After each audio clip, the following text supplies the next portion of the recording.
Şu balon kaçırgın. Şu kaçırgın duralım. Git gel.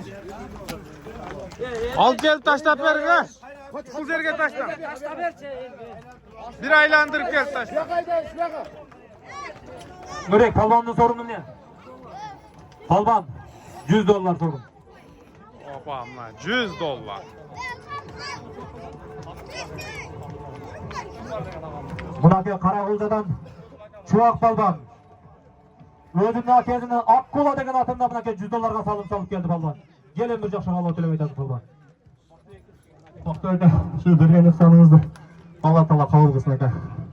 Алла Тағаланың үйіңізге ыңғайымы, жақсылықтар болсын. Ешқашан жамандық көрмеңіз, амин. Алла. Мына $100'ға салып келген балбан. Қарауылдан Çuvak балбан. Өзінің akesinin atında Akkula degen atта $100'ga salып geldi. Ala bastın balbан.